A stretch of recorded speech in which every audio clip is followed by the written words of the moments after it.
Pitcock!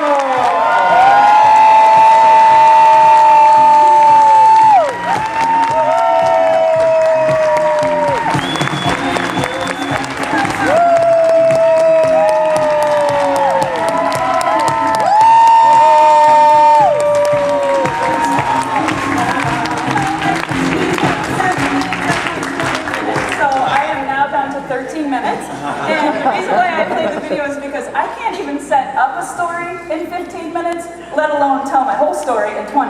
So I thought, hey, that's a fast way to just get right to the point. Would you guys agree? Yeah. So now that you know my story, you won't think that I'm just some rich senior vice chairman marketing director that has never been where all of you are. Like you guys at the back of the room, I have been where you are. And that's the one thing that I keep thinking about is where I came from. And you know, all weekend I've had people that stood out there and wanted to talk to me and wanted to take a picture. And you're always in a hurry and you're trying to get where you're going. And then last night I saw those very people come up front because they have dreams and goals and they're hurting. And I thought, thank God I stopped just for 2 seconds, just to give them a hug and just take a picture. And you know what? I know that there's a bunch of you in this room that have been exactly where I was. And I want to help take you from where you are to where these people are up in the front of the room. Does that sound okay? Yeah! So I get really nervous. And I'm really, really nervous because last night after Denise Chenault, wow, like she spoke at my ladies event a year ago and told me she had never really told her story and I raved about it and posted it. And last night I was like, move over sister, there is nobody better than her. That was amazing. You do a good too, Tom, but she was off the chains. And I thought, how am I gonna speak tomorrow? And then Cheryl gets up there and I'm over here in tears and I'm like, she used to say she was nervous to even speak.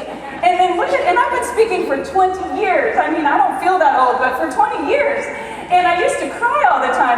And today I was back there and I was like, can you take this mic off? I was running to the bathroom and sometimes I get really, really nervous before I speak. And I put my hands like this under my armpits. And I smell them like this. Okay, I'm not very good at that. I don't even watch TV or Saturday Night Live, but I have cried so much in the last 30 days. I have to do gas-passing laughter stories tonight, or we're gonna have a song fest. Does that sound okay? You guys are like not participating in my jokes. And I'm trying to be funny, okay? I know I'm not funny. I'm trying to be funny because honestly, where I'm at today compared to that video that you just saw is just such an amazing journey. And I brought some slides, and I'm not a PowerPoint girl. I've never done a PowerPoint in my life, so I'm not exactly sure. Oh my goodness, someone took my notes out of here. Oh no, here they are. I had a real life heart attack. So I made myself a little note that said, action cures fear. Because if I only have 7 minutes and 24 seconds to tell you everything that's happened in 20 years, I gotta stay on track. And I really think this was the card on Dave's visor that helped us to go from the girl that was bouncing checks to the girl that's here today. And I know that every single one of you can do the same thing if you just put this on your visor and think about it every day, because faith without action is a contradiction, right? And that's a sound good thing. Because when you're in a bad situation and things are not good, you don't want to read books, you don't want to listen to tapes, and you don't like the people telling you the stuff that is encouraging, right? Because you want to be in your little pity party, don't you? Well, boy, was I in a pity party. And growing up in Russell, Kansas, I don't know if you guys can see the slides. Okay, I'm trying to click on the first slide. See, I've never done this before. We don't even need the slides. But I never, ever want to forget where? Oh, yeah, right here.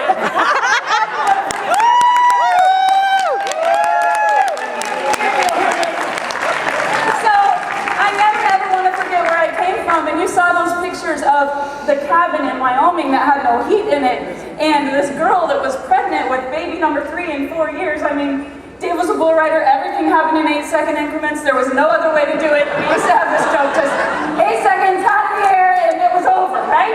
And not much has changed. I mean, look at our life, look at the way things go. And when you're sitting there comparing your life to my life, just know that we all have one thing in common. And you know what that one thing in common is? We are all writing success on the heels of rejection. Wow. And if there's one thing that I think will stop every single one of you, it's that person that has rejected you, that totally just kicks you in the gut, breaks your heart and your spirit. And I had that lady. And that's the only thing I want to tell you about for the next 7 minutes. So we grew up in this small town, and we bought this old, big rest home. It was 100 years old. And it looked like, it's not on this page yet, but it looked like a governor's mansion, but it had poor plumbing, and a bunch of people died in it because it was the Russell Rest Home, so nobody wanted it. And Dave and I decided we loved old houses, and we would refinish all the oak wood in it, because that's what he did, and build stuff and renovate it, and we moved into this neighborhood. And it was on an old brick street with a bunch of nice houses and a bunch of stuffy rich people. And we were broke. And so we weren't the most popular people there. As you can see, my kids were small, and we were very, very busy. And this person that lived across the street from me is probably the very reason why I became backwards. rich. You're going backwards. Oh yeah, I'm just so messing this thing up. I'm going backwards, forwards. Don't even pay attention to these slides. Just listen to my story, okay? So, this old house, which you'll see pictures of, is this, not that one, that's the mansion later. This big old colonial house, there it is, you see it? And we lived across the street from this lady that lived in a beautiful Victorian home. And her husband was an accountant. And her job was just stay home and make sure the tulips were picked. And when her kids got on their bikes, they had helmets on. And when my kids got on their bikes, they had no training wheels, and they were naked most of the time because I was on the phone. And we had a St. Bernard that always got out of the fence, and the front door was broken and swinging in the wind. Like, we were like the white trash of the neighborhood, if you can imagine. And I will never forget, 3 months after we moved into this old house to renovate it, Dave joined network marketing. And he said, honey, we found it, we're gonna be rich. And I will never forget, my brother-in-law went across the street because she was his classmate. And he said, you gotta get in this thing. Dave and Barb have been in it for a month, and they've made $900. And she said, I cannot believe you would join something like that with them. They are con artists. They're scamming the whole town, and they're probably gonna get thrown in jail. And she said, I sit on my front porch and watch city disconnect notices, Kansas Power and Light disconnect notices. I watched the sheriff at their door the other day, and I knew they were home, and they didn't even answer. And I don't even know what those papers were for. And not only that, they're never home. They're up all hours of the night. There's no muffler on that minivan, and I don't know what they're doing until 2 in the morning. But when they come home from their scam meetings, it wakes the whole neighborhood up. And nobody's very happy about it. I had one of those Aero stars that looked kind of like a spaceship. It was a little bit rusty, kind of reddish maroon, faded. And she was not my friend. Anybody have one of those people? Her goal in life was to watch me fail. So, my goal in life was to make her eat them words. And all people, and you just gotta grit your teeth and say, I'm gonna make you eat them words. Say that with me. I'm gonna make them eat the words. And her name, well, just for YouTube purposes, we're gonna call her Sherry. She would be sitting out on her front porch. I'd come home, now I knew what she said, just perched up like a Cheshire cat, just waiting on me to get home. And I knew back then there was no texting or whatever, but you had those long cords, she'd have it clear out on her porch just so she could get the scoop and be talking about me, right? So the lumberyard came to deliver some wood, and we were building a big deck. And when the lumberyard guy came, he said, you won't believe this, I got this deal with the Pitcocks. I made $1,000 last week. And she said, Russ, I am disappointed in you. We've got to stop this. The whole town's getting in this business with them, and it's a scam. So pretty soon, the guy that owned the jewelry store joined a company named IHI, International Heritage. I was helping people get shower filters and e-pendants, and no, not e-pendants, just pendants back then. You want to talk about voodoo, you should have saw it 20 years ago. And Fred Van Loo's shower filter, and I didn't even have a shower, we had an old cast iron stub, because, you know, stub, yeah, a tub. And nobody at my age, at 23 years old, you guys, needed fiber.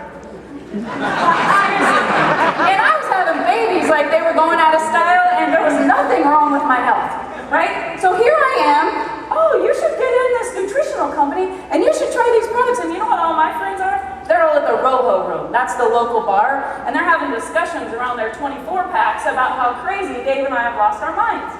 So they all decide they will join the guy at the jewelry store because he's rich, and they're gonna sell gold. And it's $2,500 a join. And they can't stop us because we're just that stubborn, and we go from 12 people to 400 people in 90 days in spite of the neighbor lady. I mean, I am going to get rich at it. And I could either make her be my excuse and feel like I was kicked in the gutter. I could make her my reason that it had to work. It didn't stop there. Dave's mom worked at the hospital. The people at the jewelry store and all the opponents of our company, our competition, you know, we all have competition. You guys don't worry about it because most of them will be gone that you're competing with and you'll still be going strong. And I'm telling you, all the people I worried about joining everything else that competed with mine, they're not in it anymore. And most of those companies aren't around anymore. And I'm still standing. And you know what? That competitor made copies that said con artist extraordinaire and went and put them in every mailbox at the Russell Regional Hospital. And every teacher in Russell, Kansas, junior high, middle school, and high school, they all got a flyer. And Dave's mom was the administrative assistant. And we were in a scam. And you know what, you guys? I hit this little level. It's like what your SEMD is. And I look good, and I smell good, and I had big dreams and goals, but underneath I was battling like crazy. And our bankruptcy ended up in the newspaper. And I went to get gas at the Kermagee gas station on my way to do a meeting in Quinter, Kansas. And I had an audio in that car from the only convention I had ever been to that I had to sleep in a room with people I didn't even like just to afford to get there and sit in the nosebleed section of the Rosemont Theater in Chicago.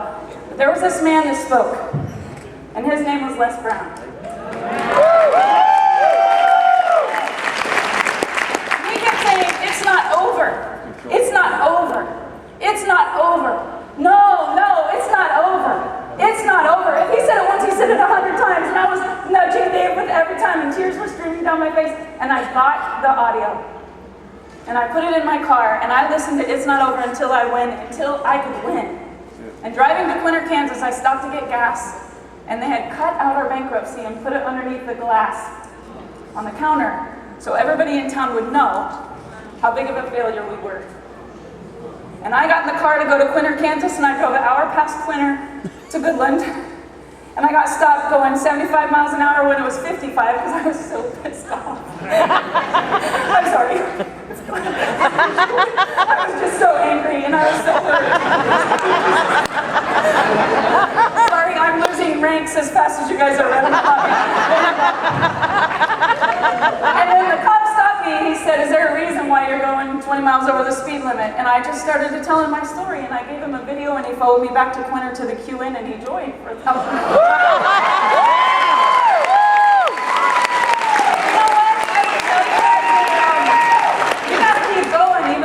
Like giving up. And you see this car that came along. The first car we got was $65,000. It was more than the house we were doing rent to own. The first car, the Q45 Infinity, it shows me they're pregnant as can be. Dave looks like a little kid.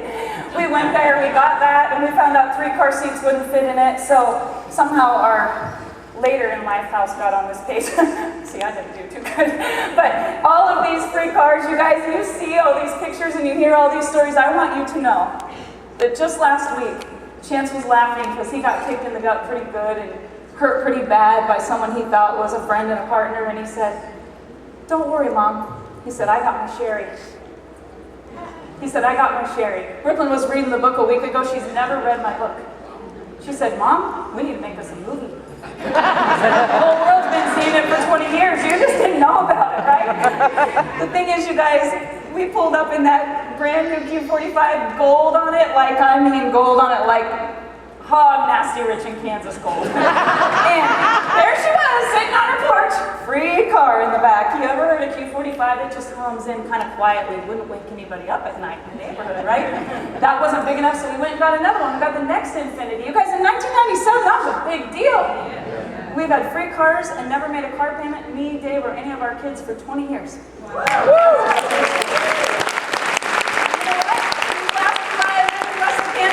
Never even. Because success feels so good. 24-foot deck liner, we pulled that baby up right in front of the house. We had a garage, but we just parked it right out there in front. That way they couldn't back out of their driveway. And on the back it said, incentive. Yeah, and the next one we got, we just put the office. They had like a bathroom, living quarters, and everything. And we just pulled up, oh, Sherry. Yeah. And then it got really ugly because the president of the company decided to come and all these people were coming, so we built a big deck that was like, I don't know, probably 2 of this stage, and white vinyl fence all around our house back when white vinyl fence was like only for millionaires. And we had such a big party that nobody could even get to their driveways. We had all of our organization there, and we celebrated their success. Celebrating their success, not ours. And you guys, I'm not trying to have an ego or talk about things that we've had, because it's really not about the things that we've had. You know what it's about? It's about all the people that we have met, and it's not about the money, it's about the moments. And I had to tell funny stories just so I wouldn't cry. I see these guys and I think, that's the reason why. I gotta get off this game.